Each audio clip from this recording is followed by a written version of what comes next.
According to 4th century historians Aurelius Victor and the Historia Augusta, 7,000 Roman soldiers lay dead in the streets of Rome itself in 271 AD, killed not by foreign invaders, but by their own countrymen in the bloodiest urban battle the Eternal City had ever witnessed. Think about those numbers. Professional soldiers wearing 80 pounds of armor, armed with gladius and pilum, killed by civilian craftsmen who'd barricaded themselves on Rome's Caelian Hill. These casualty figures appear in multiple independent ancient sources, a death toll higher than many frontier battles against Germanic tribes. By the end of this story, you'll understand how documented historical sources reveal the year that should have destroyed Rome, but instead forged the empire's greatest military comeback. I'm about to reveal 3 documented facts that shattered everything Romans thought they knew about their empire's invincibility. First, the economic conspiracy that had been systematically bleeding Rome's treasury dry for years, recorded in both the Historia Augusta and Aurelius Victor's accounts. Second, why an emperor who'd just been ambushed and defeated by Germanic barbarians in northern Italy chose to wage war on his own capital city. Third, the brutal arithmetic that proved Rome's frontiers were no longer absolute, forcing the construction of walls around the city that had never needed them for 500 years. But here's what makes 271 AD historically devastating. How did the Roman Empire fragment into 3 separate competing states while simultaneously fighting Germanic invasions, crushing internal revolts, and preparing for war against the Persian-backed Palmyrene Empire? Why did Emperor Aurelian order his legions to kill 7,000 of their fellow soldiers to restore Rome's currency? What strategic calculation forced him to abandon an entire province, Dacia, that Rome had held for over 150 years? And why do modern historians call this the year that determined whether Rome would survive into the 4th century or collapse like the Parthians before them? To understand how Rome survived its darkest hour, we need to step back to the moment in late 270 AD, when a career soldier from the Balkans inherited an empire that was actively disintegrating. Late 270 AD, the Roman Empire that had dominated the Mediterranean for 5 centuries no longer existed as a unified state. You have to understand what this means. For the first time since the Punic Wars, Rome wasn't one empire. It was 3 competing powers, each claiming legitimacy, each controlling vital territories, each draining resources that should have defended against external threats. The central Roman state, governed from Italy and the Balkans, controlled the heartland, but had lost its richest provinces. The Gallic Empire in the west, spanning modern France, Britain, and Spain, had seceded under its own emperor, Tetricus, who ruled from Trier. The eastern provinces, including Egypt and Syria, had fallen under control of the Palmyrene Empire, ruled by Queen Zenobia as regent for her young son Vabilathus. Rome's grain supply came from Egypt. Rome's tax revenue depended on Syria. Both were gone. The empire had fragmented, and the center could barely hold. Into this catastrophe stepped Lucius Domitius Aurelianus. Modern historians know him as Aurelian. Contemporary sources describe him as born somewhere in the Balkans around 214 AD, into modest circumstances, definitely not aristocratic. He'd entered the Roman army around 235 and spent 35 years climbing through pure military competence. By 268, he commanded the cavalry of Emperor Gallienus. By 270, after the death of Claudius Gothicus and the brief contested reign of Quintillus, the Danubian legions proclaimed Aurelian emperor. They chose him because he was one of them, a professional soldier who'd fought Germanic tribes, Sarmatian raiders, and Persian proxy forces his entire career. Aurelian inherited multiple, simultaneous crises that would have broken most emperors within weeks. The Vandals were pressing the Danube frontier that winter. The Juthungi and Alemanni Germanic tribal confederations were preparing to invade Italy itself. The Palmyrene Empire controlled Rome's grain supply in Egypt and threatened to starve the capital. The Gallic succession had lasted a decade with no sign of reconciliation, and beneath all these military threats lay something more insidious: economic catastrophe. The Roman currency system had collapsed. The Antoninianus, the standard silver coin soldiers received as pay, contained almost no silver anymore. Decades of debasement had reduced the silver content from 90% to less than 5%. What looked like a silver coin was actually copper-coated with a thin silver wash. Soldiers couldn't buy bread with their wages. Merchants wouldn't accept imperial currency at face value. The economic foundation that allowed Rome to maintain its legions was crumbling. And as Aurelian would soon discover, the debasement wasn't accidental. It was systematic theft by the very officials trusted with Rome's money. What happened next would make the Germanic invasions look manageable by comparison. Felicissimus held one of the most powerful positions in the Roman state. As rationalis chief of the state treasury, he administered the imperial mints. Every coin that paid every soldier on every frontier passed through systems he controlled. The rationalis wasn't just an accountant, he was the guardian of Rome's economic lifeblood. And according to both the Historia Augusta and Aurelius Victor, Felicissimus had turned that position into a criminal enterprise. The scheme was elegant in its simplicity. Silver bullion arrived at the imperial mint in Rome to be struck into Antoniniani, the coins that would pay legionaries, purchase supplies, and fund the defense of an empire stretching from Britain to Mesopotamia. But the silver never made it into the coins at the percentages the treasury recorded. Mint workers, under Felicissimus's direction, or with his knowing complicity, were systematically stealing the precious metal and replacing it with base copper and lead. They pocketed the difference. The coins looked silver, felt like silver when newly minted, but their actual value was a fraction of their face value. Numismatic evidence, the physical coins that survive in museums today, tells the story with brutal clarity. Antoniniani, from the 260s and early 270s, contain approximately 5% silver, sometimes less. Historical records show they should have contained at least 20% based on official standards. The gap between official specification and physical reality represented theft on a scale that threatened the empire's survival. A legionary's year of wages couldn't buy a month of grain because the coins in his purse were essentially worthless. Modern economic historians estimate the scale of embezzlement in the hundreds of thousands of denarii, the older, more valuable silver coins still used as an accounting standard, even though they'd stopped being minted decades earlier. The exact figure is unknown and probably unknowable, but the impact was measurable. Soldiers mutinied over pay. Merchants refused imperial currency. Border garrisons went undersupplied because procurement officers couldn't purchase provisions with debased coinage. The empire was being hollowed out from within by the very institution supposed to fund its defense. Felicissimus had operated this scheme for years, possibly since the reign of Camelianus in the 260s. He'd survived multiple emperors, each too focused on external threats to conduct serious financial audits. But Aurelian was different. The Illyrian soldier emperor had built his career on logistics, ensuring cavalry units had horses, infantry units had supplies, frontier garrisons had food. He understood the connection between economic stability and military capability. Shortly after securing the Danube frontier in early 271, he ordered a comprehensive audit of the imperial mint. What the audit revealed destroyed any remaining trust between the new emperor and Rome's financial establishment.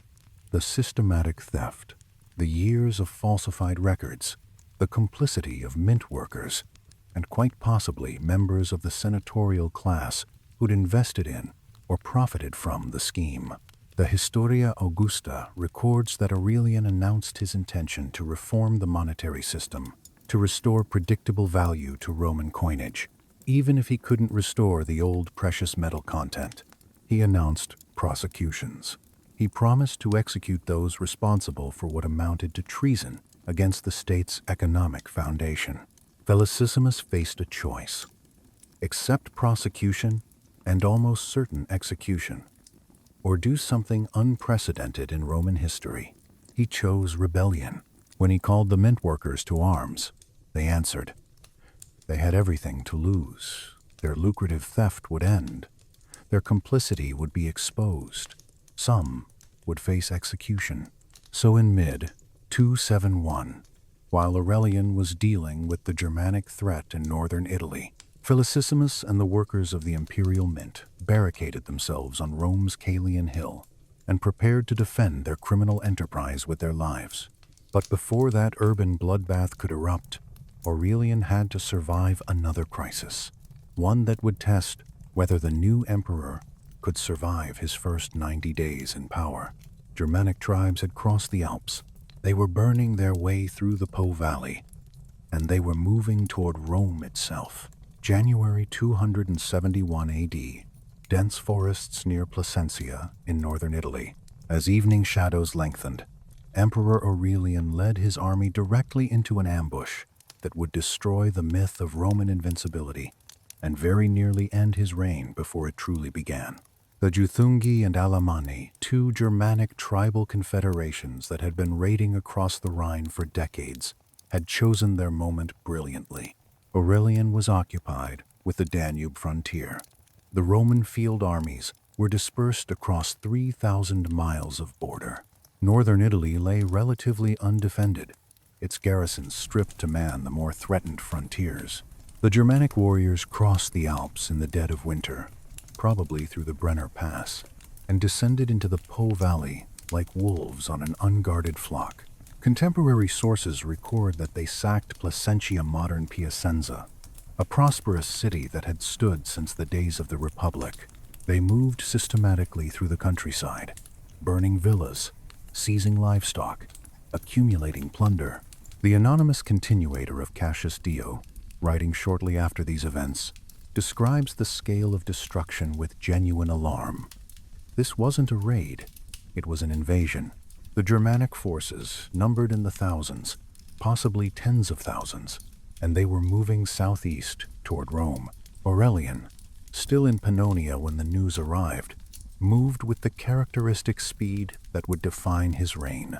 He force-marched his army, probably several thousand cavalry and supporting infantry, across the Alps and into northern Italy. He expected to intercept the Germanic forces near Milan and drive them back through the mountain passes before they could penetrate deeper into Roman territory. The Historia Augusta records that he approached the engagement with confidence. These were supposed to be disorganized barbarians, inferior in discipline and equipment to Roman regulars. The empire had been defeating Germanic tribes for centuries. What happened next shattered that assumption. The Juthungi commanders, whose names the sources frustratingly don't preserve, had studied Roman tactics. They knew Roman columns marched with cavalry screening the main force, looking for flat ground where they could deploy into battle formation. They knew Roman commanders preferred clear fields where discipline and training could dominate tribal enthusiasm. So they chose different ground. Dense forest near Placentia, evening light when visibility dropped, and Roman formations couldn't maintain their cohesion. An ambush, not a pitched battle. The anonymous continuator describes it as cunning and perfidy. The Historia Augusta is even more direct, recording that the Empire of Rome was almost destroyed in that forest. Aurelian's forces, caught in terrain that negated their advantages, were cut to pieces. The exact casualty count isn't preserved, but the impact was devastating enough to send shockwaves to Rome. The emperor himself, the supreme commander who just secured the Danube, had been ambushed and defeated by barbarians in Italy itself. News of the defeat reached Rome within days, traveling faster than Aurelian's retreating army. The Senate convened an emergency session. and did something they hadn't done in living memory. They consulted the Sibylline books, the sacred prophecies opened only when Romans believed the gods themselves had abandoned them. The religious ceremonies that followed the Umbarvalia and Umberbium, ancient rites of purification, tell you everything you need to know about the psychological impact. This wasn't just a military setback, it was an existential crisis. The Historia Augusta records that 2 short-lived military revolts broke out in the aftermath of Placentia, though it doesn't provide details about who led them or where they occurred. The message was clear. Aurelian's authority, just established, was already being questioned. If he couldn't defend Italy from Germanic raiders, why should the legions follow him? The fragile unity he'd built through his Danube victories was cracking.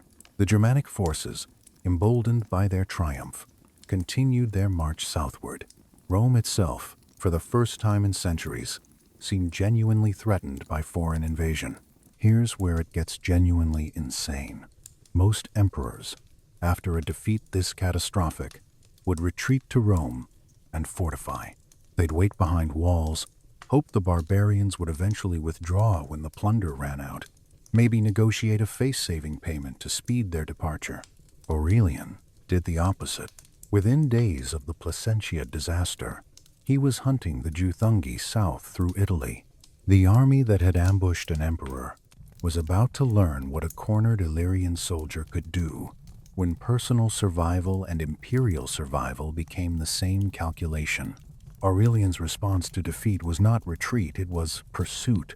The Juthungi, confident after Placentia, continued their march south toward Rome, their baggage trains heavy with plunder from dozens of sacked settlements. They had no idea the emperor was behind them, and they had no idea he'd learned from his mistake. The lesson of Placentia was simple. Don't fight on ground the enemy chooses. Don't engage in forests where Roman discipline means nothing. Don't let overconfidence replace reconnaissance. Aurelian had spent 35 years in the Roman military. One defeat didn't erase 3 decades of tactical experience. It sharpened it. He knew the Germanic confederations fought best when they could choose the engagement, when they could use terrain and surprise to offset Roman advantages in equipment and training, so he denied them that choice. Historical sources record that Aurelian pursued the Juthungi southward, but this time he was patient. He shadowed them. He waited for the right moment, the right ground. The Germanic forces, laden with plunder and confident from their ambush victory, made a critical mistake. They became predictable. Armies moving with that much baggage, with that many captured livestock and slaves, can't move fast. They follow roads. They need water. They camp in predictable locations. Aurelian, with his more mobile, cavalry-heavy force, could position himself wherever he wanted. The Battle of Fano, ancient Fanum Fortunae, occurred somewhere near the Metaurus River in central Italy. The specific tactical details aren't preserved in surviving sources, which is frustrating for military historians, but not uncommon for 3rd century engagements. What we do know is the result: decisive Roman victory. The Historia Augusta and other sources record that Aurelian trapped the Germanic forces using superior logistics and terrain knowledge. The Juthungi, who'd expected to dictate terms after Placentia, found themselves fighting on Roman terms. On even ground with proper deployment, Roman discipline dominated tribal courage. The Germanic forces broke. They retreated northward, back toward the Po River, trying to reach the Alpine passes before Aurelian could catch them again. They didn't make it. The Battle of Pavia, the second and final engagement of the campaign, ended any hope of Germanic extraction. Sources record that Aurelian's forces annihilated the invaders. Some were killed in battle, some drowned, trying to cross the Po River in retreat. Some were captured and later executed or enslaved. The specific casualty figures aren't documented, but the strategic outcome was absolute. The Germanic threat to Italy was eliminated. By late February or early March of 271, northern Italy was secure. Aurelian received the title Germanicus Maximus, greatest conqueror of the Germans. It wasn't just an honorific. He'd turned a catastrophic defeat into two crushing victories within weeks. The military revolts that had threatened after Placentia evaporated. The legions were convinced this Illyrian emperor could adapt, could learn, could win. The Senate, which had been consulting prophecies and performing purification rites, breathed easier. The Germanic crisis was over. But as Aurelian's legions marched back to Rome in triumph, the emperor faced a disturbing realization that would shape the rest of his reign. The invasion had revealed something terrifying about Rome's strategic position. The frontiers were no longer absolute. Germanic tribes could cross the Alps at will. A determined enemy with adequate numbers could reach Italy before Rome could properly respond. The shield of distance that had protected the capital for 5 centuries was gone. The eternal city itself needed walls. And while Aurelian was processing that uncomfortable truth and planning Rome's fortification, another crisis was erupting, one that would make the Germanic invasion look like a border skirmish. Inside Rome itself, in the heart of the eternal city, a rebellion was about to erupt that would kill more Roman soldiers than the entire Germanic campaign combined. For 500 years, Rome had never needed walls. The frontiers were the walls. The legions were the shields, the Rhine, the Danube, the deserts of Syria and North Africa. These were Rome's defensive perimeter, maintained by 400,000 soldiers stationed 1,000 miles from the capital. In 271 AD, that confidence died. Think about what this meant to Romans, watching construction begin. For half a millennium, Rome's safety had been absolute. The legions fought in Germania, in Parthia, in Britain. Barbarians died far from Italian soil. The city of Rome itself, with its 1 million inhabitants, its temples and forums, its Senate house and imperial palaces, sat undefended because it didn't need defending. No enemy had threatened Rome directly since the Gallic sack of 390 BC, nearly 700 years earlier. That assumption of invulnerability was Rome's most fundamental certainty. Aurelian shattered it. The decision to fortify Rome wasn't made lightly or quickly, but the Germanic invasion forced the calculation. Archaeological evidence and later sources confirm construction began in 271, probably in the spring or early summer after the Fano and Pavia victories. The specifications were unprecedented. Walls encompassing all 7 of Rome's hills, plus the Campus Martius, creating a fortified perimeter of approximately 19 kilometers. The walls would rise 6 to 8 meters high, built of brick-faced concrete 3.5 meters thick. When completed, a process that would take years, they would make Rome the largest fortified city in the Western world. The engineering challenge was immense. 19 kilometers of fortification required millions of bricks, thousands of workers, enormous quantities of mortar and concrete. The construction incorporated existing structures, where possible tombs, aqueducts, earlier walls to save time and materials. Legionary engineers, including possibly technical experts from units like the 7th Legion stationed at Viminacium on the Danube, likely provided the technical oversight. These were soldiers who'd built fortifications across the empire, who understood defensive architecture, who could calculate sight lines and fields of fire, and the optimal height-to-thickness ratio for walls designed to resist siege equipment. But the engineering wasn't the remarkable part the psychological admission was. Every brick laid was an acknowledgement that the old system had failed. The frontiers couldn't hold. Barbarians could reach Italy. Rome itself was vulnerable. For a culture whose identity was built on the myth of eternal expansion and invincible legions, this was devastating. The Senate, which represented the old aristocratic families who'd governed Rome for centuries, watched walls rise around their city for the first time since their grandfathers' grandfathers were young. The message was unmistakable. The world had changed, and Rome's response was defensive retrenchment. Modern historians recognize the Aurelian walls as one of the most successful defensive structures in Western history. They would protect Rome for over 1,000 years. They defended the city against Ostrogoths in 537, Normans in 1144, countless other threats through the medieval period. They still stand today, incorporated into Rome's urban fabric.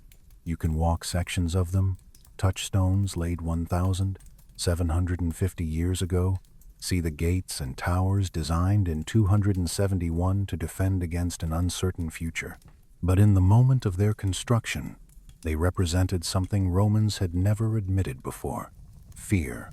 Not the momentary panic of a lost battle, but the structural recognition that empire had limits, that expansion had ended, that survival now meant defense, not conquest, that the old certainties the frontiers will hold, the legions will prevail, Rome will endure through strength, had been replaced by a new, uncomfortable pragmatism. Rome will endure through adaptation. While engineers laid foundations around Rome's perimeter, the emperor received news that would make the Germanic invasion look manageable by comparison. Inside Rome itself, in the workshops where the empire's currency was supposed to be minted, a rebellion was about to erupt. And this time, Aurelian would have to wage war not against foreign invaders, but against his own citizens in the streets of the capital he was trying to protect. Felicissimus, rationalis of the Roman Empire, chief of the treasury, stood accused of systematic theft. His response was unprecedented. He called the mint workers to arms and barricaded Rome's Caelian Hill. The accusation wasn't subtle. Aurelian's audit had revealed years of embezzlement, falsified records, silver diverted from imperial coinage into private pockets. Contemporary sources, both the Historia Augusta and Aurelius Victor, record that Aurelian confronted Felicissimus with the evidence and announced his intention to prosecute. For the rationalis, prosecution meant execution. The penalty for this scale of theft against the state wasn't imprisonment or exile, it was death, probably preceded by torture to extract information about accomplices. Felicissimus's calculation was brutally simple. Execution was certain if he surrendered. Rebellion offered the only chance of survival, however slim. What happened next reveals either Felicissimus's charisma or the depth of complicity among the mint workers. He didn't flee Rome. He didn't try to disappear into the provinces. Instead, he incited the workers of the imperial mint to open revolt. These were civilian craftsmen, men who worked with hammers and dies, who heated metal and struck coins, who understood metallurgy but weren't trained soldiers. Yet according to ancient sources, they answered Felicissimus's call to rebellion. They armed themselves, the sources frustratingly don't specify how or with what, and barricaded positions on the Caelian Hill. The Caelian Hill was one of Rome's 7 hills, a residential district with wealthy homes, temples to foreign deities, and the infrastructure of the imperial mint. It wasn't a military installation, wasn't built for defense, but the hill itself provided natural advantages, elevated 50 meters above surrounding terrain. With narrow approaches through existing streets and buildings, it could be defended by determined men even without formal fortifications. Felicissimus had turned Rome's own urban topography into a fortress. How many men actually joined the rebellion? Sources don't specify. We know the rebels included mint workers, but the casualty figures that would come later, 7,000 Roman soldiers killed, suggest either a substantial rebel force or, more likely, significant support from beyond just the craftsmen. The Historia Augusta records that several senators were executed after the revolt's suppression, implying that members of Rome's aristocracy were somehow involved or complicit. Were they financing the rebellion, providing weapons, offering sanctuary? The sources don't tell us. But Aurelian's response, executing senators, not just mint workers, speaks volumes about who he thought was really behind the revolt. This wasn't just about currency reform, it was about power. The old senatorial class, which had governed Rome for centuries, resented the military autocracy of Illyrian soldier emperors like Aurelian. Some senators likely had financial stakes in the debasement scheme. Others might have supported Quintillus, Aurelian's brief rival for the throne, and saw the Rationalis' rebellion as an opportunity to destabilize the new emperor. The mint workers were the visible face of the revolt, but the actual conspiracy probably ran deeper into Rome's political establishment. For Aurelian, this was a nightmare scenario. He'd just defeated Germanic barbarians in the field. He'd secured northern Italy. He'd begun fortifying Rome against future external threats. Now he had to wage urban warfare against his own citizens in Rome's streets. And the mathematics were cruel. Every soldier who fell fighting mint workers was one fewer defender of the frontiers. Every day spent suppressing internal revolt was a day not spent recovering the eastern provinces or reuniting the empire. Every resource diverted to urban combat was a resource unavailable for the strategic challenges that would determine Rome's survival. But there was no choice. If the mint couldn't be secured, if the currency couldn't be reformed, if systematic theft continued unchecked, the empire's economy would collapse entirely. The legions couldn't be paid with worthless coins. The frontiers couldn't be defended without functional logistics. Economic chaos would accomplish what Germanic invasions and Persian incursions had failed to achieve: the total disintegration of Roman power. The rebellion had to be crushed. Aurelian gave the order to attack. Regular military units, possibly including vexallations of the 7th Legion that had returned from the Germanic campaign, certainly including the urban cohorts responsible for Rome's internal security, prepared to storm the hill. The bloodiest urban battle in Rome's history was about to begin. Before we describe what happened, we need to be honest about what the sources tell us and what they don't.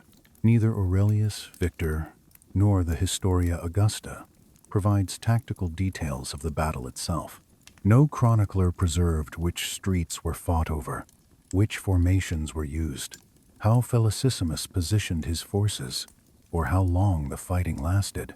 We know the outcome: 7,000 Roman soldiers killed, mint workers massacred, Felicissimus dead, but we don't know the tactical story of how they died.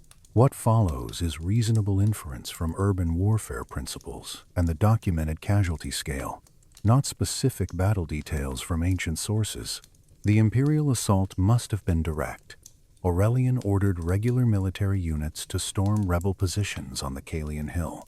These were professional soldiers, men who'd fought Germanic warriors, who wore armor, who fought in formation, who'd trained their entire adult lives for combat. They were attacking civilians barricaded in residential buildings. By every conventional measure, this should have been a quick suppression. Urban cohorts had handled riots before. Legionaries had stormed fortified positions across the empire against civilian mint workers, even armed ones. Victory should have been swift. It wasn't. Aurelius Victor wrote that the rebels were defeated and killed with great difficulty. That phrase, great difficulty, meant Roman soldiers dying. It meant protracted fighting. It meant urban combat grinding through streets and buildings with none of the tactical clarity of a field battle. The Caelian Hill, with its narrow approaches, existing structures, and elevation advantage, had become a killing ground. Think about what urban combat means for soldiers trained in open field tactics.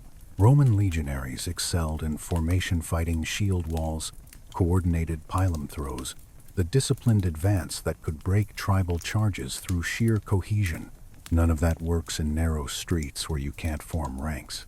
None of that helps when rebels are throwing roof tiles from second-story windows or defending doorways one at a time. The equipment advantages that dominated field battles: armor, standardized weapons, training matter less when combat becomes room by room, building by building. The casualty count demands explanation. Both Aurelius Victor and the Historia Augusta agree. 7,000 soldiers killed, Even if that figure is exaggerated, and medieval chroniclers often inflated numbers, the scale is staggering. For comparison, some frontier battles against Germanic tribes killed fewer Romans than this urban revolt.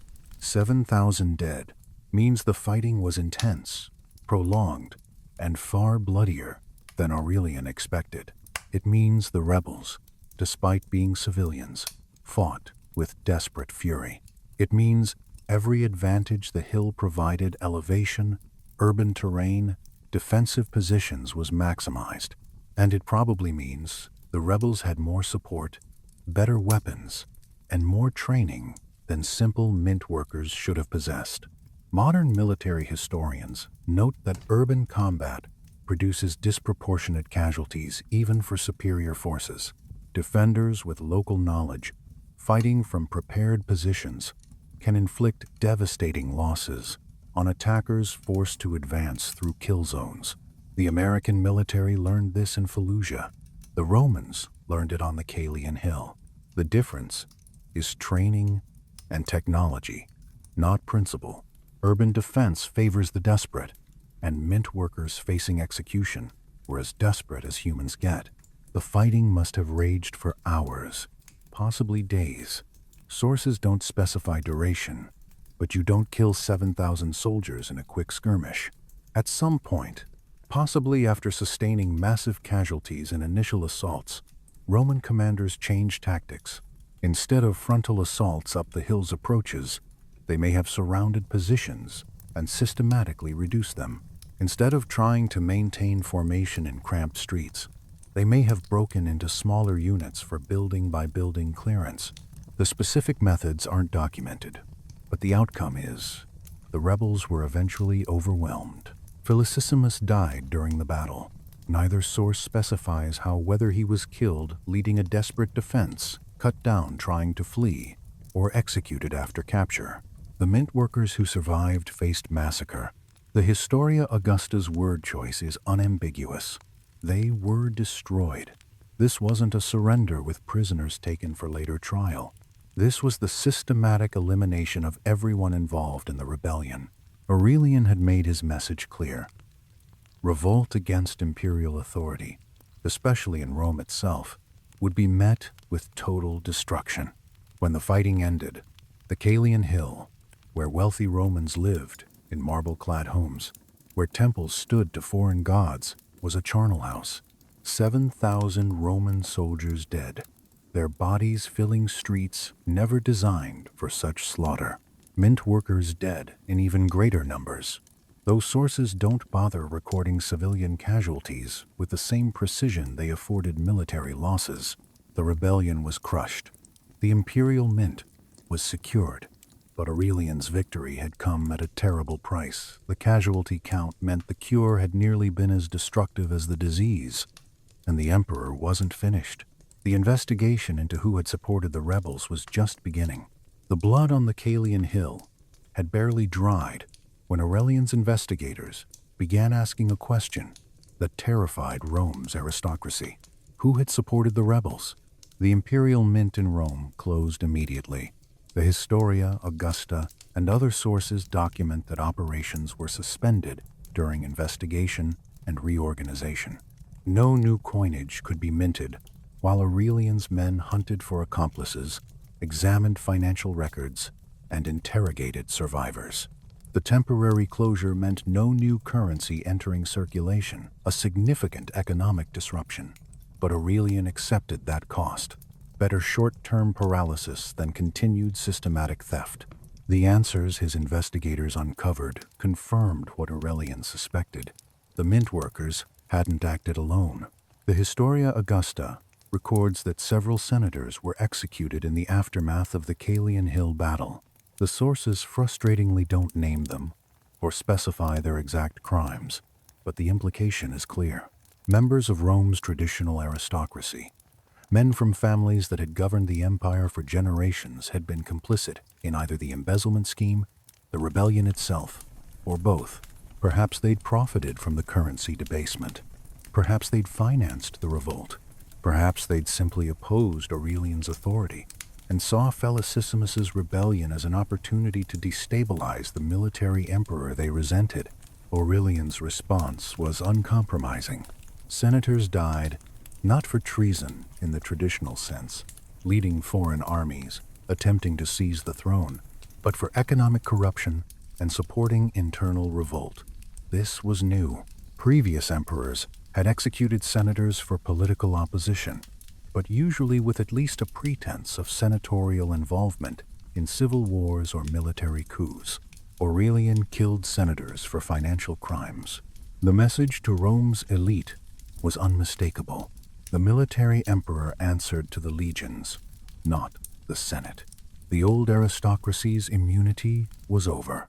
Modern historians interpret this as a pivotal moment in Rome's transformation from the Principate, the system established by Augustus, where emperors at least pretended to consult the Senate to dominate, the military autocracy that would characterize the late empire. Aurelian didn't destroy the Senate as an institution he didn't need to. He simply demonstrated that senatorial status provided no protection against an emperor backed by the legions. Power had shifted permanently from civilian aristocracy to military authority. The surviving mint workers who weren't killed during the battle faced execution afterward. The sources don't specify numbers, but the massacre was thorough. Families were affected. The community of craftsmen who'd worked the mint for generations was decimated. Aurelian was willing to lose institutional knowledge, technical expertise, everything, to ensure the conspiracy was completely eliminated. New workers would be recruited, trained, and watched. The mint would reopen under new management, new procedures, and absolute imperial supervision. For the population of Rome, watching these events unfold, the terror was palpable. The city had just witnessed urban warfare in its own streets. 7,000 soldiers, defenders of the empire, lay dead because of internal revolt. Now senators were being executed, mint workers hunted down. The psychological impact of seeing the empire's capital turned into a battlefield, then watching systematic reprisals against the conspirators, reshaped how Romans understood their own safety. If revolt could erupt in Rome itself, if senators could be executed by military decree, if 7,000 soldiers could die fighting civilians, then the old certainties about Roman power and stability were gone. But Aurelian wasn't motivated by sadism or paranoia. He was motivated by brutal calculation. The empire was fragmenting. Germanic tribes were invading. The eastern provinces were lost to Palmyrene control. The Gallic Empire showed no signs of rejoining the fold. And underlying all these military crises was the economic catastrophe of worthless currency. He couldn't fight external enemies if the internal foundation was rotten. The purge was necessary from his perspective to stabilize Rome's economy so he could address Rome's survival. In Rome's imperial mint, after the blood was washed from the Caelian Hill and Felicissimus's body buried, new coins began to strike. They bore a marking that hadn't existed before. The letters XXI. You can hold these coins today. Museums across the world preserve Antoniniani from Aurelian's reign, minted in 271 and 272 after the mint reopened. The XXI marking is visible on the reverse of many coins, struck clearly into the metal. It wasn't decorative, it was a guarantee, a promise, a public acknowledgement of reality. The XXI meant 20 parts copper to 1 part silver, approximately 5% silver content, openly declared. Think about what this represented. For decades, Roman emperors had maintained the fiction that Antoniniani were silver coins. They looked silver when newly minted. Official records claimed they were silver, but their actual precious metal content had declined steadily through debasement until they were essentially worthless. Merchants knew it. Soldiers knew it. Everyone who handled coins knew that what purported to be silver was actually copper with a thin silver wash. The official lie and the economic reality had diverged completely. Aurelian's reform didn't restore the old values, it couldn't. There wasn't enough silver in the entire empire to return to the 90% content coins of the early Principate. The mines were depleted. The treasury was empty. Decades of crisis had drained Rome's precious metal reserves. So Aurelian did something revolutionary. He made the debasement official, predictable, and standardized. The XXI marking told everyone exactly what they were getting, not a silver coin, but a copper coin with 5% silver content, guaranteed by imperial authority. Modern economic historians assess this as a limited success. The reform didn't solve Rome's structural fiscal problems. It didn't restore purchasing power to pre-crisis levels. The empire remained overstretched, constantly at war, bleeding resources to maintain frontiers that were too long and too expensive to defend adequately. But Aurelian's reform did accomplish something critical. It established a predictable standard. Soldiers knew what their pay was worth. Merchants knew what coins were worth accepting. The gap between official claims and actual value closed. And that transparency, however uncomfortable, allowed the economy to function. The technical specifications mattered less than the psychological shift. By openly declaring the reduced silver content, Aurelian admitted what everyone already knew, but what imperial authority had always denied. Rome was poorer than it had been. The glory days of conquest and plunder were over. The empire couldn't afford the luxuries of the past. But honesty about limitations was better than continued lies. A coin worth 5% of its face value in silver, but accepted at face value by imperial decree, could fund legions, purchase supplies, and maintain the military machine that kept Rome alive. Numismatic evidence reveals the reform's implementation across the empire. Coins with the XXI marking appear in finds from Britain to Syria, suggesting coordinated minting across multiple imperial facilities, not just Rome. The standardization implies imperial authority had reasserted control over the monetary system empire-wide. Felicissimus's death and the Caelian Hill massacre had sent a message to every other mint administrator across Roman territory. Theft would be met with total destruction. The reform's success can be measured by its durability. Aurelian's XXI system remained in place through subsequent emperors. When Diocletian implemented his comprehensive reforms in the 280s and 290s, he built on Aurelian's foundation rather than dismantling it. The monetary stabilization achieved through 7,000 dead soldiers and executed senators became permanent imperial policy. The cost was terrible, but the result was functional. Rome had a currency its army would accept, its merchants would use, and its economy could operate on. But in late 271, as the new coins began circulating and the immediate crisis in Rome stabilized, reports arrived from the eastern frontier that would test whether Aurelian's reforms could fund what came next. The Palmyrene Empire, controlling Egypt's grain, Syria's wealth, and much of Asia Minor, had declared full independence from Rome. Queen Zenobia had proclaimed her son, Augustus, claiming imperial authority that directly challenged Aurelian's legitimacy. And behind Palmyra stood the shadow of Persia, the Sassanid Empire that had humiliated Rome for decades and now saw opportunity in Rome's fragmentation. The Palmyrene Empire hadn't started as a breakaway state, it had begun as a solution. When the Sassanid Persians under Shapur I devastated Rome's eastern provinces in the 250s and 260s, including the unprecedented humiliation of capturing Emperor Valerian at Edessa in 260, Rome couldn't defend itself. The Central Empire was collapsing under Germanic pressure, plague, and internal chaos. Into that vacuum stepped Palmyra, an oasis city in the Syrian desert that had grown wealthy, controlling trade routes between Rome and the East. Odeionathus, Palmyra's ruler, had been granted extraordinary authority by Rome to defend the eastern provinces. He'd pushed back the Persians, secured Syria, even campaigned successfully against Sassanid territory. Rome, desperate for any victory against Persia, had given Odenathus titles, authority, and autonomy. When he died in 267, possibly assassinated, the sources are unclear. His wife Zenobia became regent for their young son Vabilathus. She inherited both Odenathus's military success and his dangerous autonomy. Zenobia proved more ambitious than her husband. In 270, Palmyrene armies invaded Egypt and conquered the province that supplied Rome's grain.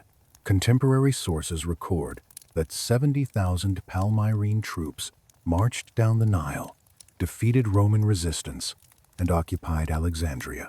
Egypt's wealth, its granaries, its tax revenue, its strategic position, all passed from Roman to Palmyrene control. In 271, Palmyrene forces extended their reach into Asia Minor, occupying Galatia and reaching as far as Ancyra. At its greatest extent, the Palmyrene Empire controlled territory from modern Turkey to Egypt, encompassing the wealthiest, most populous provinces of Rome's east. The relationship between Palmyra and Persia was complex, and sources disagree on its exact nature. Zenobia certainly negotiated with the Sassanid court. She received diplomatic recognition and promises of support. Some historians suggest she styled herself as a potential Persian satrap willing to rule the East under Sassanid overlordship if it kept her independent of Rome. But actual Persian military support remained more promise than reality. The Sassanid Empire in 271 was dealing with its own succession crisis following the death of Shapur I. The new rulers Hormizd I and later Bahram I provided diplomatic backing to Palmyra, but not significant military aid. What Aurelian faced in late 271 was a strategic nightmare. Egypt meant grain, and grain meant feeding Rome's 1,000,000 inhabitants. Syria meant wealth, tax revenue, trade. Together, the eastern provinces represented perhaps a third of the empire's economic output. Losing them to Palmyrene control was like losing an arm. Rome could technically survive, but it would be permanently weakened. And if Palmyra formalized its relationship with Persia, if Sassanid troops actually materialized to defend Zenobia's conquests, then recovering the east might be impossible. But here's the critical temporal fact we need to be clear about. In 271, this was a diplomatic standoff, not a military confrontation. Zenobia had declared independence. Aurelian had been too busy with Germanic invaders, urban revolts, and currency crises to respond. The actual war, the battles of Imae and Emesa, the siege of Palmyra, the capture of Zenobia would come in 272 and 273. No Roman legion fought the Palmyrenes in 271. No battle with Persian-backed forces occurred that year. Late 271 was preparation, intelligence gathering, diplomatic maneuvering. The confrontation everyone knew was coming would explode the following year. Aurelian spent the end of 271 consolidating what he'd achieved. Northern Italy, secured from Germanic invasion. Rome's internal rebellion crushed. Currency reform implemented. Walls rising around the capital. These weren't small achievements. Any one of them would have been sufficient challenge for a normal year. Aurelian had accomplished all of them, while the empire was fragmenting, and external enemies were preparing to exploit Rome's weakness. By the end of 271, Aurelian had survived impossibilities. But let's be honest about what 271 actually achieved, and what it didn't.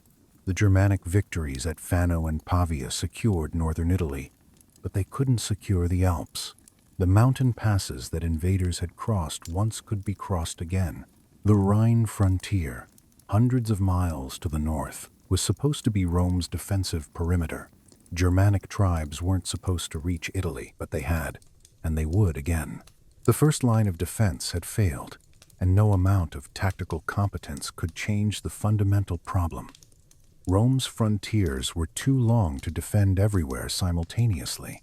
The Aurelian walls solved an immediate problem. If invaders reached Rome, the city could resist, but they were an admission of strategic failure. For 500 years, Rome's defense had been offensive. Legions fought in Germania, in Parthia, in Britain. The frontier was the shield. Now Rome itself needed walls. That shift, from offensive to defensive, from expansion to consolidation, from confidence to pragmatism, represented a fundamental change in how Rome understood its own power. The walls were the most honest thing Rome had done in a century, an admission that the old system was broken. The currency reforms stabilized the monetary system, but it couldn't solve the economic crisis that made reform necessary. The Antoninianus with its XXI marking was worth 5% silver, not the 90% of historical coins.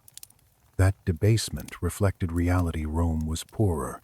The empire was overstretched. Constant warfare drained resources. The tax base was shrinking as provinces were lost or depopulated by plague and invasion. Aurelian's reform brought transparency and predictability, but it couldn't restore the wealth that decades of crisis had destroyed. The Caelian Hill massacre eliminated the immediate conspiracy, but it killed 7,000 soldiers Rome desperately needed.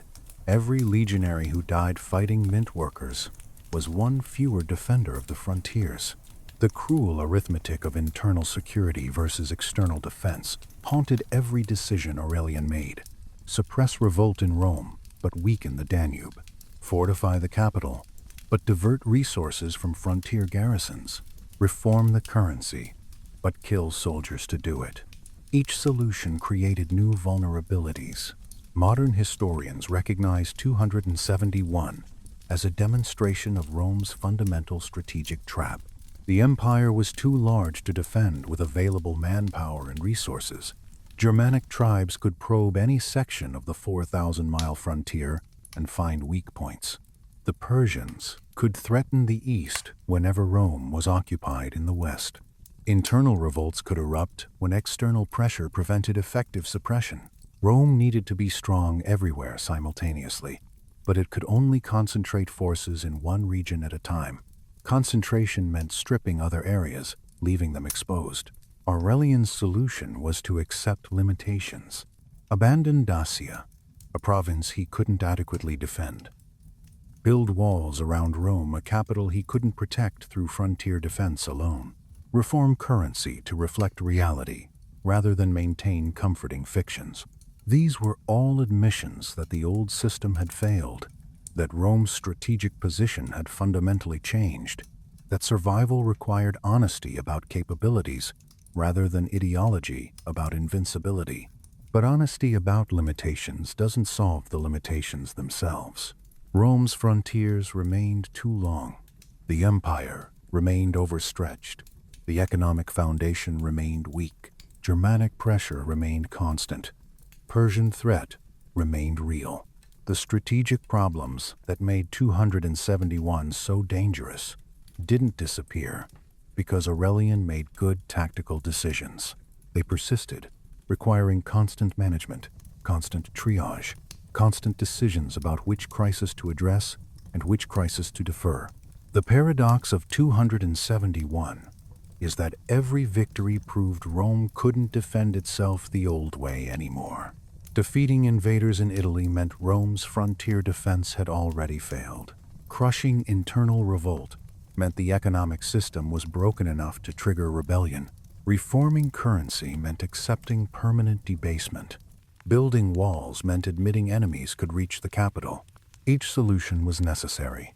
Each solution revealed deeper problems. Aurelian bought time. That's ultimately what 271 achieved. Time. Time for the empire to adapt, to transform, to accept its diminished circumstances, and build new systems appropriate to new realities. Let's count what Rome paid in 271. 7,000 Roman soldiers killed on the Caelian Hill. Ancient sources, both Aurelius Victor and the Historia Augusta, agree on that number, though modern historians note it may be exaggerated. Even accounting for possible inflation, the casualty count was devastating. These were professional soldiers, men who'd trained their entire adult lives for combat, killed by civilian mint workers in urban warfare. Every one of those 7,000 was a legionary who would never defend the Rhine, never garrison the Danube, never face Persian armies in the east. The internal crisis killed more Romans than the entire Germanic campaign. Several senators executed in the investigation after the Caelian revolt. The Historia Augusta doesn't name them or specify their crimes beyond complicity in supporting the rebellion.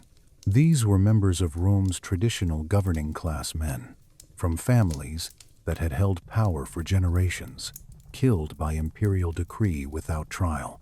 The precedent was set. Military emperors could execute senators. Senatorial status provided no immunity. Mint workers massacred in the suppression of the revolt. The sources don't count civilian casualties with the precision they afford military losses. But the Historia Augusta's language, "the workers were destroyed," indicates systematic elimination. Families were shattered.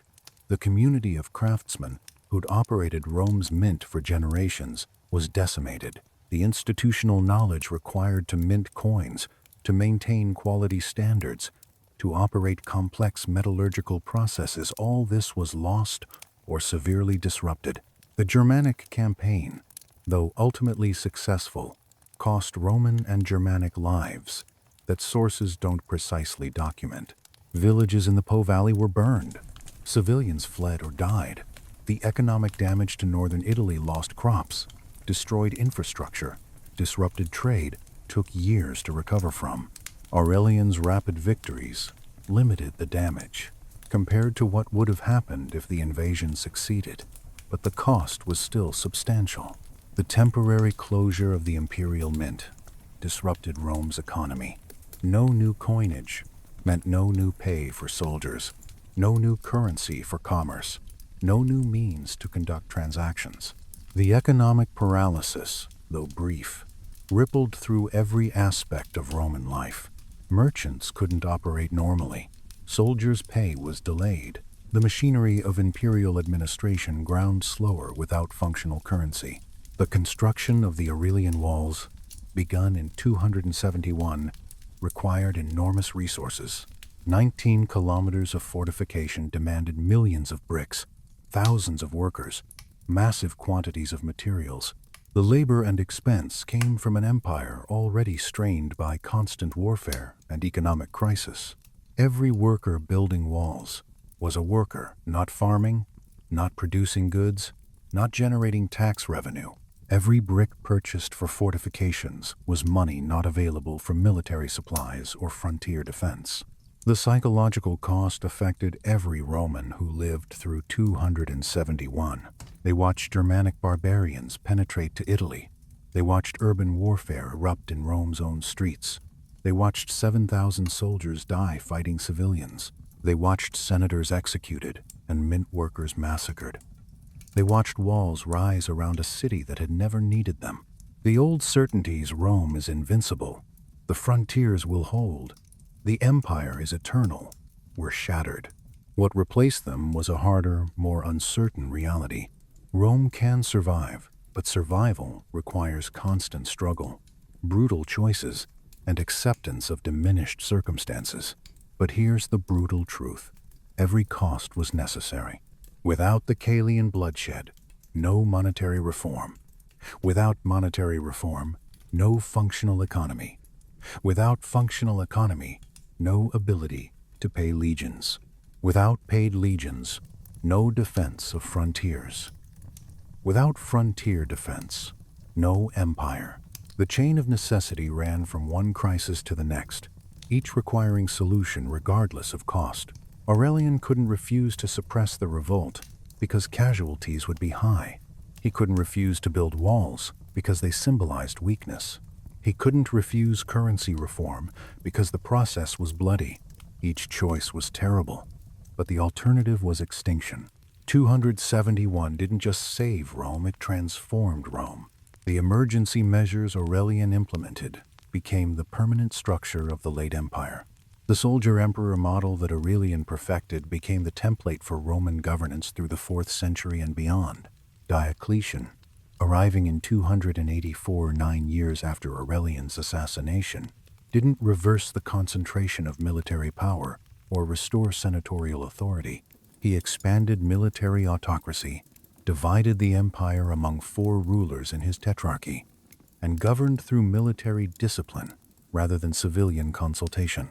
Constantine, who refounded the empire as Christian in the early 4th century, built on the same foundation: supreme military authority, pragmatic acceptance of limitations, defensive strategy prioritized over offensive expansion. The Aurelian walls themselves became Rome's most visible legacy from the crisis year. They defended the city for over 1,000 years. When Ostrogoths besieged Rome in 537–26, 6 years after construction began, the walls held. When Normans threatened in 1144, the walls held. Through countless medieval conflicts, the fortifications built in 271, as an admission of weakness, proved to be one of the most successful defensive structures in Western history. They still stand today, incorporated into Rome's urban fabric, a physical testament to the year survival mattered more than pride. The monetary system Aurelian established through bloodshed remained imperial policy for generations. Subsequent emperors built on his reforms rather than returning to the old fiction of fully precious metal coinage. Diocletian's comprehensive economic reforms in the 290s accepted the reality Aurelian had established. Rome couldn't restore the currency to historical standards, but it could maintain a predictable, standardized system that allowed the economy to function. The XXI marking and the 5% silver content became the baseline for late Roman coinage. The strategic retrenchment Aurelian pioneered, abandoning Dacia, fortifying Rome, accepting defensive posture, prefigured Diocletian's reorganization of the frontier defense system. The division of legions into frontier troops and mobile field armies. The shortening of defensive perimeters to make them more defensible. The acceptance that Rome would defend what it held rather than constantly expanding. All these late empire characteristics emerged from the pragmatic decisions Aurelian made in 271's crisis. The Byzantine Empire, which would survive in the East until 1453, over 1,100 years after Aurelian's death, traced its institutional ancestry through these reforms. The military autocracy, the defensive strategy, the pragmatic acceptance of limitations, the emphasis on survival over glory. These were Aurelianic principles, implemented in 271's desperate circumstances, that became permanent imperial policy. When Constantinople fell to Ottoman siege in 1453, the walls that failed had been built on the same defensive philosophy that created the Aurelian walls in 271. Both accepted that empires could be defended from fortified positions, that survival sometimes required acknowledging you couldn't defend everything, that pragmatism enabled longevity even as it admitted diminished power. The historical irony is profound. The walls Aurelian built as an admission of weakness protected Rome longer than the empire itself lasted in unified form. The Western Empire fell in 476. The walls stood for another 1,000 years. The emergency measures implemented in 271's crisis became the foundation for an imperial system that would dominate the Mediterranean world for centuries after Aurelian's death. The late Roman Empire, which historians recognize as fundamentally different from the Principate that preceded it, was forged in the year Rome chose survival over tradition. Lucius Domitius Aurelianus, born around 214 AD in the Balkans, dead by assassination in 275. In between, He did what seemed impossible. He held the Roman Empire together when it should have shattered. Contemporary sources tell us frustratingly little about Aurelian's early life, and what they do tell us, particularly in the Historia Augusta, is often unreliable fiction designed to link him to more prestigious predecessors. What we can verify is this: he came from the Balkans, probably modern Serbia or Bulgaria. His background was modest, certainly not aristocratic. There's no evidence he came from a senatorial family or inherited wealth or position. He was, in the truest sense, a professional soldier who rose through merit. Aurelian entered the Roman army around 235, possibly earlier. Over the next 35 years, he climbed through every rank an ambitious, competent officer could achieve. He commanded cavalry units. He fought Germanic tribes on the Rhine, Sarmatian raiders on the Danube, probably Persian forces or their proxies in the east. By the 260s, he was prominent enough to serve under Emperor Gallienus, commanding the emperor's cavalry forces. When Gallienus was assassinated in 268 and Claudius Gothicus took power, Aurelian remained central to military operations. When Claudius died of plague in 270, the Danubian legions proclaimed Aurelian emperor. His leadership style, as revealed through his documented actions in 271, was defined by ruthless pragmatism. He made decisions aristocratic Romans found shocking but that military necessity demanded. When the frontiers proved indefensible, he abandoned Dacia, a province Rome had held for over 150 years. Senators were horrified. The loss of territory contradicted everything Roman ideology taught about eternal expansion. But Aurelian calculated that shortening the frontier, making it more defensible, was worth the symbolic cost. Survival mattered more than pride. When the Germanic tribes ambushed him at Placentia, he didn't retreat in humiliation, he learned, adapted, and won the next two battles. That ability to process failure, to extract tactical lessons from defeat, and immediately implement them, separated Aurelian from the 6-0, plus other imperial claimants who died in the previous decades. Most couldn't survive even one major setback. Aurelian turned a catastrophic defeat into a successful campaign within weeks. When Felicissimus and the mint workers rebelled, Aurelian's response was total war. 7,000 of his own soldiers died, suppressing the revolt. Senators were executed. The entire conspiracy was eliminated without mercy. This wasn't the decision of a traditional Roman emperor who valued senatorial approval or worried about his reputation among the aristocracy. This was the decision of a soldier who understood that a functional currency was more important than senatorial lives, that economic stability enabled military capability, that some problems required brutal solutions. When Rome needed walls after 500 years without them, Aurelian ordered their construction, despite the psychological admission of vulnerability. Traditional Roman ideology said Rome's strength was offensive, not defensive. Building walls suggested fear, decline, acceptance of limitations. Aurelian didn't care. He needed Rome fortified, so he fortified it. The fact that those walls would defend the city for over 1,000 years vindicated his pragmatism. The title Restitutor Orbis, Restorer of the World, wasn't honorary. It was literal. By the end of 271, Aurelian had accomplished the impossible. Germanic invaders crushed, urban rebellion destroyed, currency reformed, walls rising.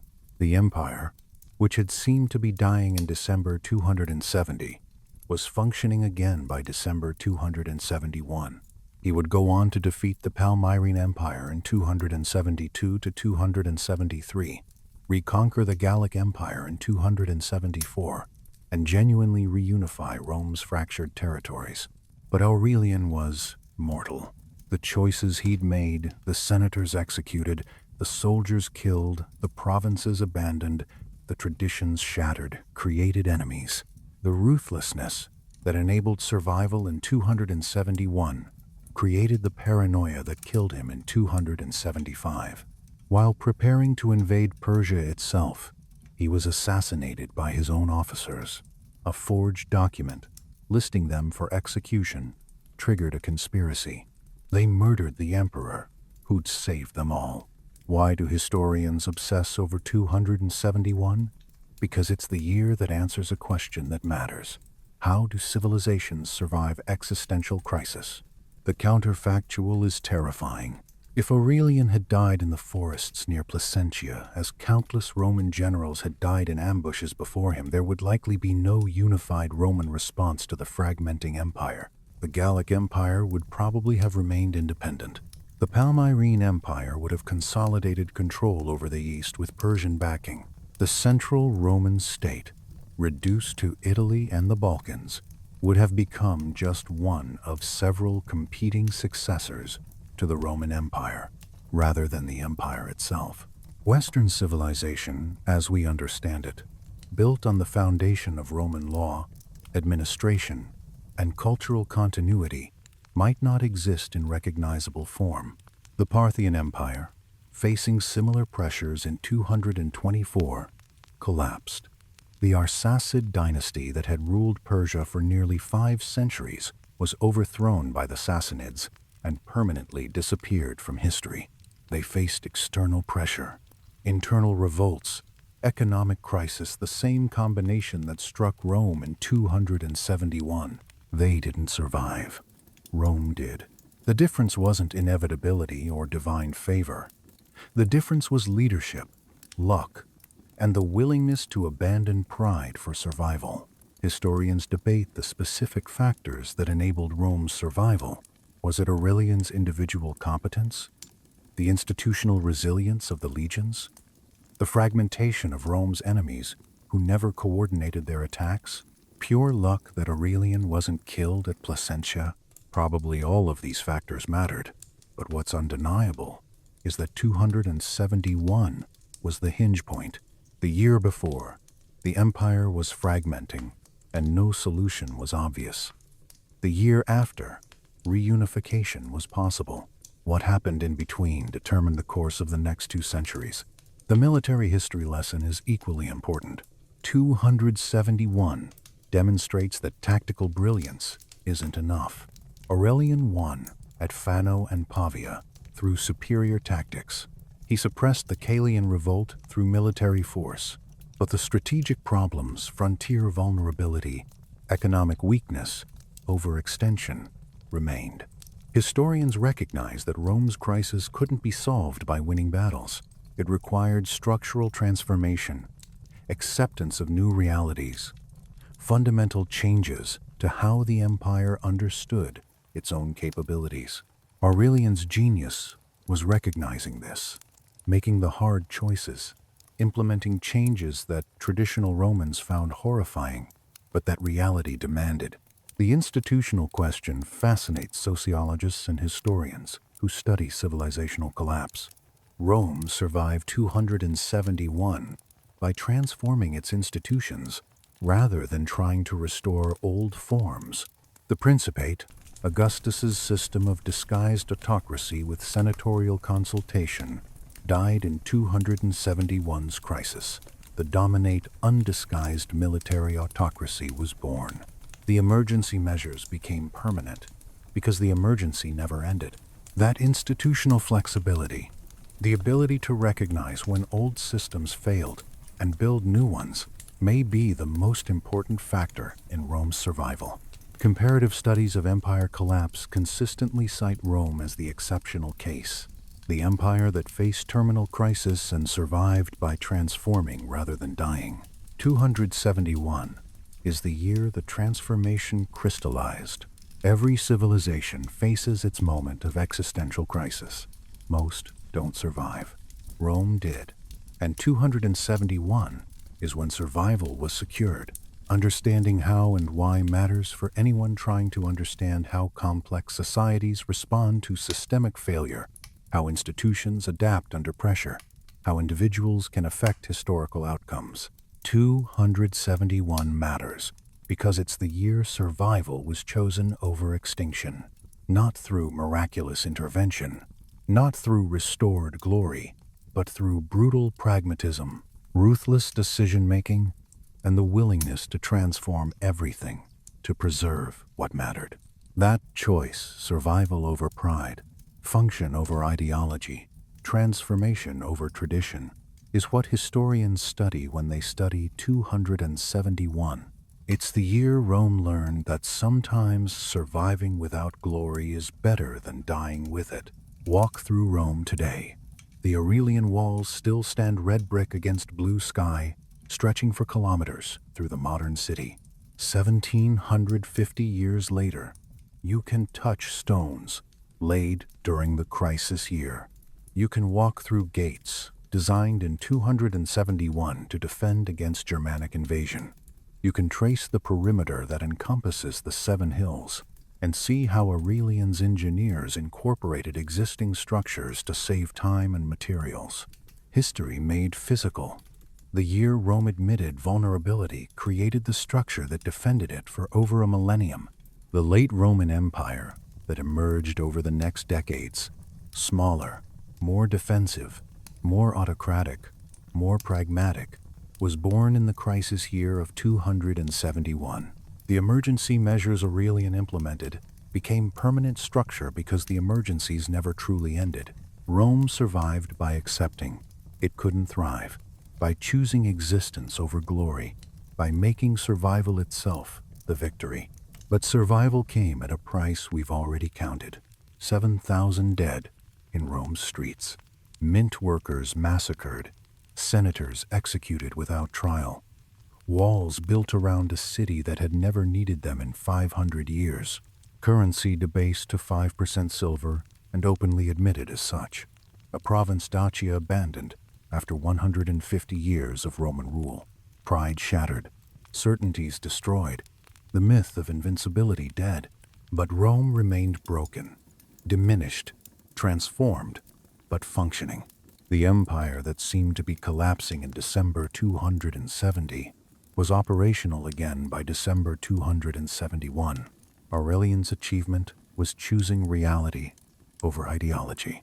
Traditional Roman thought said Rome's strength was offensive expansion. Aurelian built defensive walls. Roman pride said currency should be silver Aurelian-marked coins with their actual copper content. Roman tradition said senators were sacrosanct. Aurelian executed them for economic crimes. Roman ideology said frontiers were absolute. Aurelian abandoned indefensible territory. Every decision violated what Romans thought made them strong. Every decision was necessary for survival. The lesson isn't that violence solves problems, or that autocracy is superior to democracy, or that military force guarantees success. The lesson is that survival sometimes requires abandoning everything you thought defined you to preserve anything that actually matters. Aurelian killed 7,000 Roman soldiers to fix the currency, because a functional economy was more important than avoiding internal bloodshed. He built walls around Rome because a defended capital was more important than maintaining the fiction of invulnerability. He executed senators because eliminating systemic corruption was more important than respecting traditional privilege. Each choice was brutal. Each choice was necessary. Survival demanded brutal necessity. The empire Aurelian saved would last 2 more centuries in the West until 476, when the last Western emperor was deposed. It would last 12 more centuries in the East as Byzantium, guarding Constantinople until 1453, when Ottoman siege finally broke the walls and ended Roman continuity. That's over 1,000 years of survival, built on the foundation of 271's brutal choices. The emergency measures Aurelian implemented became the permanent structure because the emergency external pressure, internal weakness, constant triage between competing crises never truly ended. Every civilization eventually faces its 271 moment, the year when accumulated problems come due simultaneously, when old solutions no longer work, when comfortable assumptions prove false, when survival requires transformation. Most civilizations don't survive those moments. They collapse, fragment, disappear into history as cautionary examples. Rome survived, not through miracle or manifest destiny, but through one man's willingness to do whatever survival required, and an institutional framework resilient enough to implement radical changes. What followed 271 proved Aurelian's reforms worked. In 272 and 273, using the stabilized currency from his bloody reform, employing the tactical lessons learned from Placentia, he marched east. The Palmyrene Empire, that threat we discussed, fell to his legions at the battles of Imai and Emesa. Contemporary sources record that Queen Zenobia fled toward Persia but was captured crossing the Euphrates. By 273, the East was reunified. By 274, even the breakaway Gallic Empire had returned to the fold. The Restitutor Orbis, restorer of the world, had earned his title, but he'd earned it through the brutal foundation laid in 271. In 275, while preparing to invade Persia itself, Aurelian was assassinated. A forged document listing officers for execution triggered a conspiracy among his own commanders. They killed the emperor who'd saved them all. The irony is profound. The ruthlessness that enabled survival in 271 created the paranoia that killed him in 275. You can't rule through fear and violence forever without it turning back on you. But Aurelian's reforms outlasted him. Diocletian, arriving in 284, built his tetrarchy on Aurelian's foundation. Constantine's Christian empire rested on the military autocracy Aurelian established. The late Roman Empire, the version that actually survived into the medieval world, was forged in 271's crisis. The emergency measures became permanent structure. The walls meant for a desperate year still protected Rome when the Ostrogoths besieged it in 537. That's 266 years of service from fortifications built in panic. We remember 271 because it proves survival isn't about being the strongest or the richest or the most righteous. It's about making the hard choices when they matter most. Aurelian abandoned territory, killed his own soldiers, destroyed ancient traditions, and accepted humiliating truths. And because he did, Roman civilization continued for 12 more centuries. The lesson isn't that violence solves problems. The lesson is that survival sometimes requires transforming everything you are to preserve anything that matters. Every empire, every civilization, every institution eventually faces its 271 moment, the year when all the accumulated problems come due at once. Most don't survive. Rome did, not through miracle or manifest destiny, but through one man's willingness to do whatever survival required. That's not inspiring in any comfortable way, but it's honest. And honesty is what 271 teaches us. See clearly, choose survival, pay the price, endure. But statistics don't capture what 271 meant to the people who lived through it. The 7,000 soldiers who died on the Caelian Hill weren't numbers. They were men with families, with histories, with futures that ended in Rome's streets fighting other Romans. Every legionary who fell had enlisted believing he'd defend the empire from external enemies, not die in urban combat against civilian craftsmen.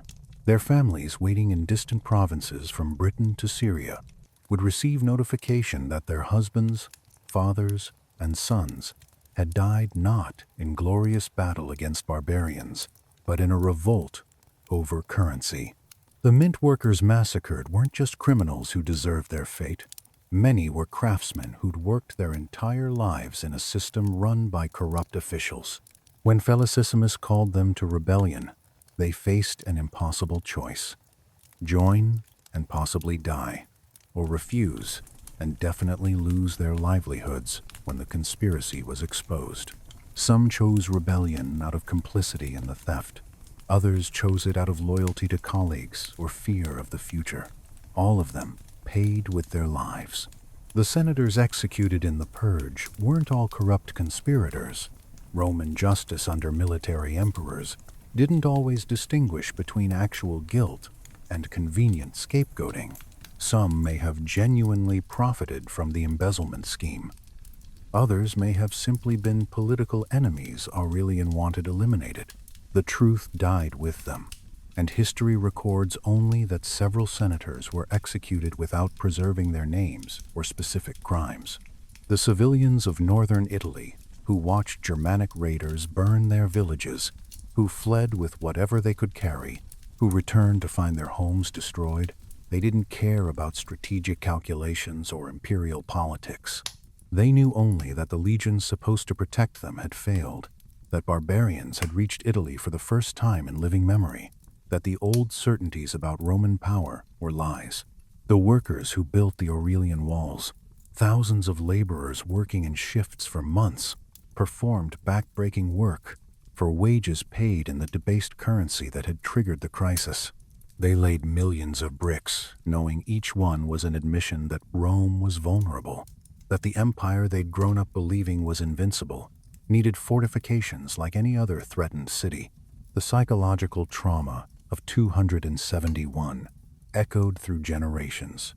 Children who watched their fathers march away with Aurelian's armies grew up in a world where Roman soldiers could die fighting other Romans, where emperors executed senators, where walls rose around the eternal city. The old stories grandparents told about Rome's glory, the conquests, the triumphs, the certainty of Roman superiority sounded like fairy tales from a vanished world. Veterans of the Caelian Hill fighting, if any survived, couldn't speak about what they'd done without confronting the horror of killing fellow Romans in street-by-street combat. Modern understanding of PTSD suggests many would have suffered what we now recognize as combat trauma, nightmares, hypervigilance, inability to reintegrate into normal life. The Roman sources don't discuss this because they didn't have the psychological framework to understand it. But the human cost extended far beyond the immediate casualties. Yet there were also stories of resilience, communities that rebuilt after Germanic raids, families that endured despite losing breadwinners, the anonymous engineers and administrators who kept the empire functioning while emperors rose and fell, the ordinary Romans who adapted to debased currency, to new walls, to a transformed empire, because the alternative was giving up entirely. Survival in 271 wasn't just Aurelian's achievement. It was the achievement of millions of Romans who chose to continue when everything suggested collapse was inevitable. So here's the question historians still debate. Was 271's brutal cost worth the survival it bought? 7,000 soldiers dead to restore currency credibility. Senators executed to eliminate corruption. Entire communities destroyed to suppress rebellion. Provinces abandoned to shorten defensive perimeters. Walls built that symbolized weakness more than strength. From Aurelian's perspective, every cost was necessary because the alternative was total collapse. Without functional currency, legions couldn't be paid. Without paid legions, frontiers couldn't be defended. Without defended frontiers, the empire would fragment completely. The chain of necessity ran from economic stability to military capability to imperial survival. Breaking any link meant destroying the whole chain. From the perspective of the 7,000 dead soldiers, the mint workers massacred, the senators executed survival of the abstract concept, Rome probably mattered less than their own lives. They paid the price for Aurelian's calculations, and they had no choice in the matter. From the perspective of subsequent generations who lived in a Roman Empire that survived 2 more centuries in the West and 12 more in the East, yes, 271's costs were justified. Their civilization continued because Aurelian made choices others wouldn't. But here's the uncomfortable truth history teaches. The same ruthlessness that saved Rome in 271 created the precedent for later emperors to justify their own brutality. The execution of senators without trial, the massacre of civilians in internal conflicts, the abandonment of provinces when strategically convenient. These became acceptable tools of imperial governance. The militarization of Roman politics, the dominance of army over senate, the transformation from principate to dominate, these weren't all positive developments. They created a more autocratic, more brutal, ultimately more fragile political system. Diocletian's tetrarchy would collapse in civil war. Constantine's Christian Empire would fragment into competing factions. The Western Empire would fall in 476, not because it was conquered by overwhelming external force, but because its internal cohesion had degraded beyond repair. The question, was it worth it, depends entirely on what you value. If you value civilizational continuity, legal tradition, cultural preservation, then yes, 271's costs were justified. Rome survived, and that survival mattered for Western civilization's development. If you value individual human dignity, limitation of state power, rejection of ends justify means reasoning, then 271's costs were catastrophic. Aurelian established precedents that would be abused by lesser emperors for centuries. Modern historians tend toward the former view. Rome's survival mattered, and 271 was the crisis point, where survival was secured through brutal but necessary choices.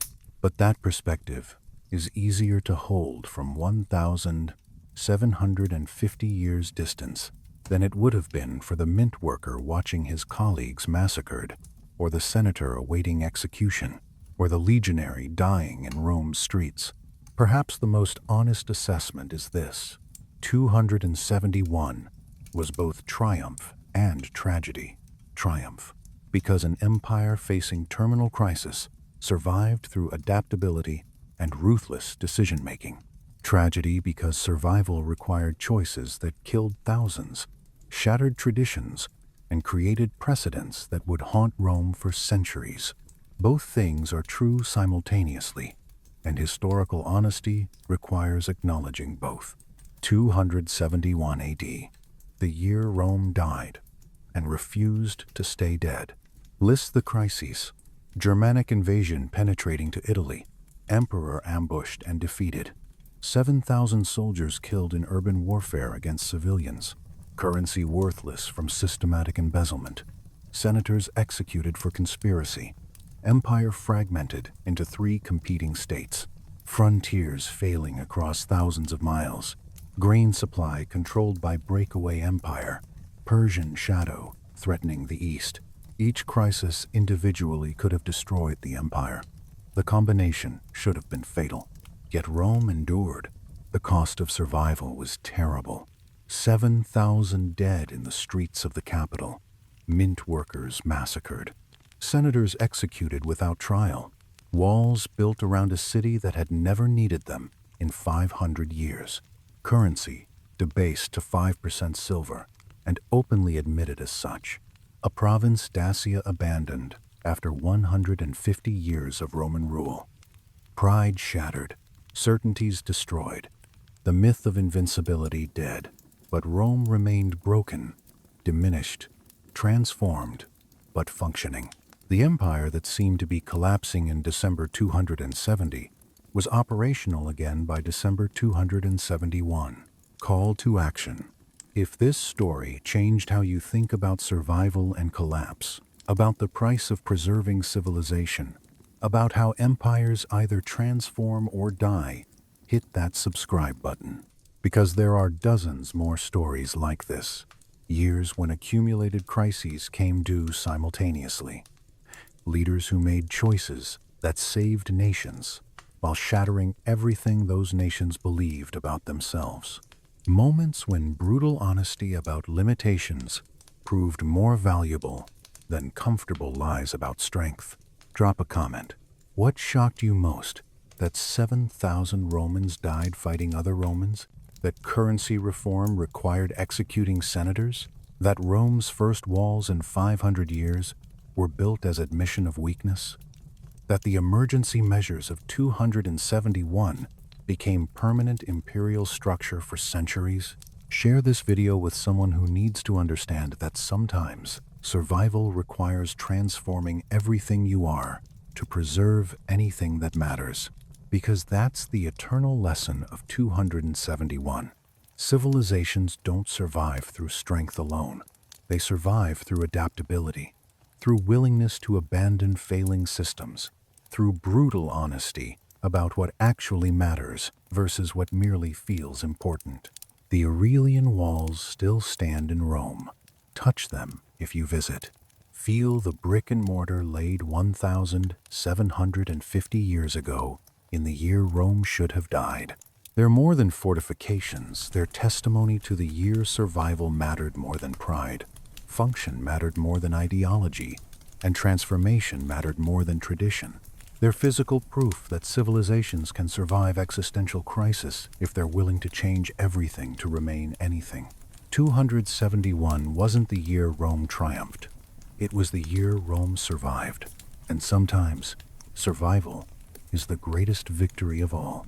Lucius Domitius Aurelianus understood something most leaders never grasp: that the deadliest enemy isn't external invasion or internal rebellion.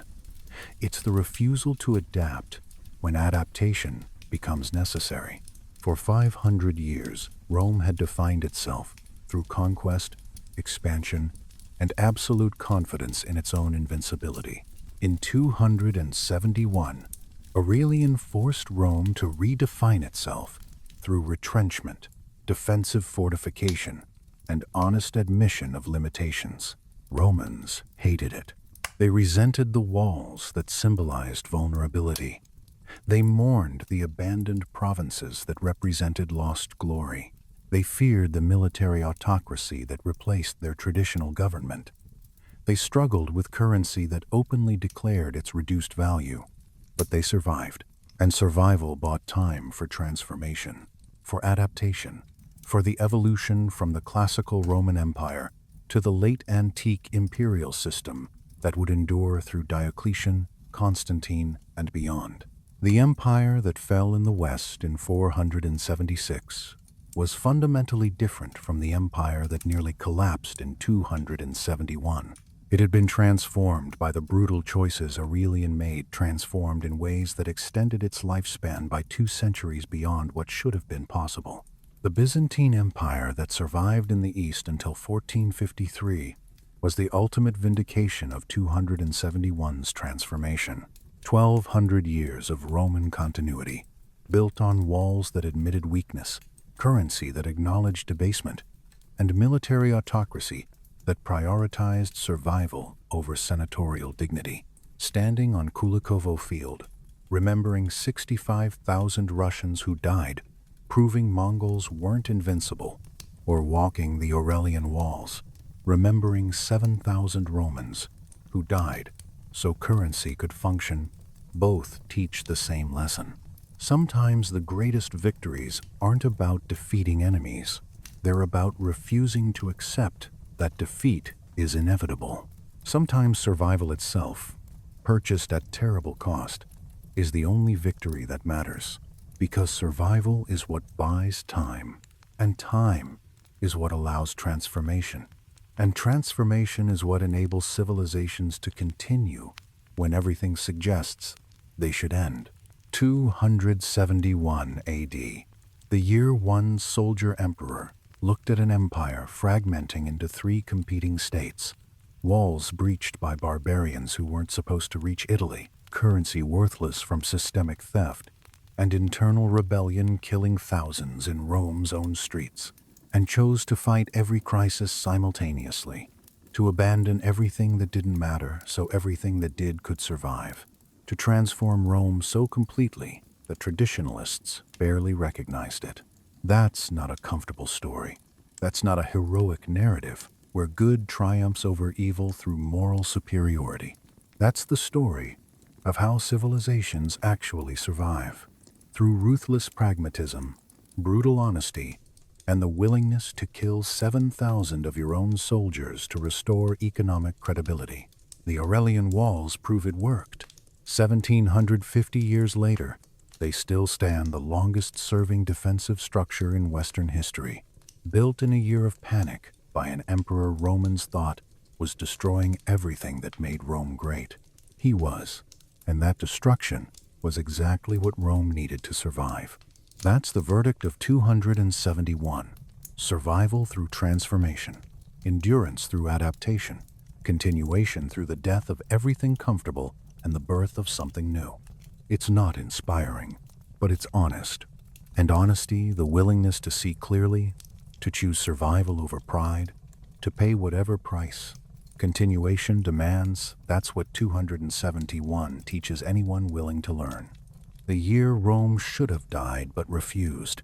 The year survival became everything. The year one man proved that civilizations don't end because external enemies are strong. They end because internal systems fail, and no one has the courage to transform them.